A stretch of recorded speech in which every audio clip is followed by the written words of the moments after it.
गौतम गंभीर head coach झाल्यानंतर विराट कोहलीचं काय होणार?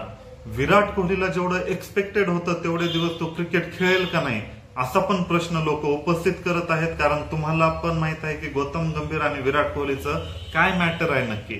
या कारणामुळे आता बऱ्याच जणांना विराट कोहलीच्या करिअरची चिंता वाटत आहे, काळजी वाटत आहे. आणि स्पेशली जे विराट कोहलीचे फॅन्स आहेत ते खूप जास्त प्रचंड असं चिंताग्रस्त झालेत तुम्ही म्हणू शकता. परंतु खरंच ह्या गोष्टी गौतम गंभीर करू शकतो का?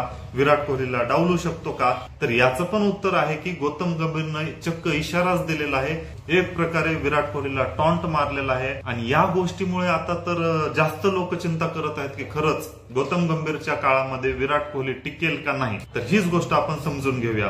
आता बऱ्याच जणांना असं वाटतं की जे फील्डवरचे मॅटर असतात ते खूप सिरियस असतात, तर असं काही नसतं. फॉर्म मध्ये त्या गोष्टी होऊन जातात, हे सगळ्यांना माहित आहे. आणि अनेक वेळेस विराट कोहली असू द्या, गौतम गंभीर असू द्या, अनेक वेळेस सांगितलेलं आहे की जे फील्डवर असतं ते फील्डवरच असतं, बाहेर आम्ही खूप चांगले मित्र आहोत. आणि या सीझन मध्ये विशेष म्हणजे गौतम गंभीर जेव्हा हेड कोच होणार आहे का नाही हे बी कन्फर्म नव्हतं, म्हणजे ती चर्चाच नव्हती.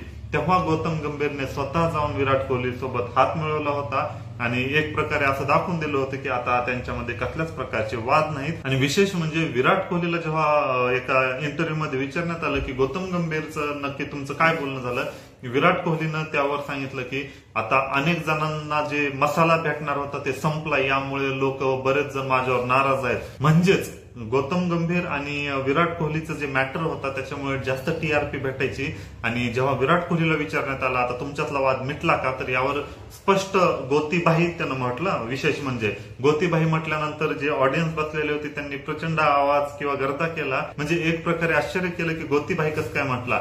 तर गोतीबाई म्हणून त्यानं एक प्रकारे त्यांचं पर्सनल नातं काय हे पण सिद्ध केलं. आणि त्यानंतर पुढे बोलताना तो म्हटला की आता बऱ्याच जणांना टीआरपी भेटणार नाही, त्यांचा मसाला संपलेला आहे, म्हणून ते अनेक जण माझ्यावर नाराज आहेत.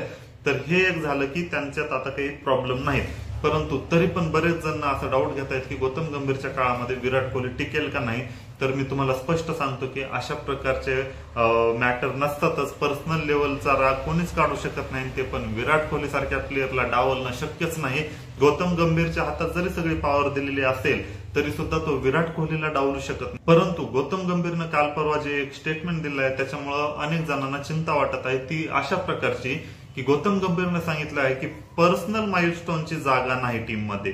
जर एखादा प्लेअर सेंचुरीच्या जवळ गेला आणि उदाहरण समजा 90 रनवर गेला आणि 100 रन करण्यासाठी अचानक तो स्लो खेळायला लागला, म्हणजे स्टार्टिंगला तो फास्ट खेळला, 90च्या नंतर जर तो स्लो खेळायला लागला तर अशा प्लेअरला टीमच्या बाहेर काढलं जाईल, असा स्पष्ट इशारा गौतम गंभीर यांनी दिलेला आहे. आणि आता लोक ह्याचं जे कनेक्शन आहे विराट कोहली सोबत जोडत आहेत. तुम्हाला पण माहित आहे की विराट कोहली समजा सेंचुरी किंवा 50च्या जवळ गेल्यानंतर थोडंफार स्लो खेळतो. आणि यामुळेच लोक आता गौतम गंभीरनं गौतम गंभीरनं जे स्टेटमेंट दिलंय त्याचं कनेक्शन विराट कोहली सोबत लावलं जात आहे.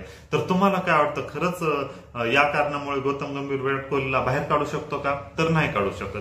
कारण विराट कोहली सारख्या प्लेअरला तुम्ही अशा छोट्या मोठ्या कारणावरून बाहेर नाही काढू शकत. आणि ठीक आहे, विराट कोहलीनं जरी सेंचुरीच्या आसपास स्लो खेळला तरी पण तो नंतर रन काढून मेंटेन करतोच ना. तर त्यामुळे विराट कोहलीवर तरी कसल्याच प्रकारची अडचण नाही. परंतु जे न्यू कमर्स आहेत किंवा जे नवीन प्लेअर आहेत ते जर अशा प्रकारचं बिहेव केलं त्यांना मात्र गौतम गंभीर नक्कीच बाहेर काढू शकतो. परंतु विराट कोहलीला मात्र धोका नाही. यावर तुमचं काय म्हणणं आहे कॉमेंटमध्ये सांगा.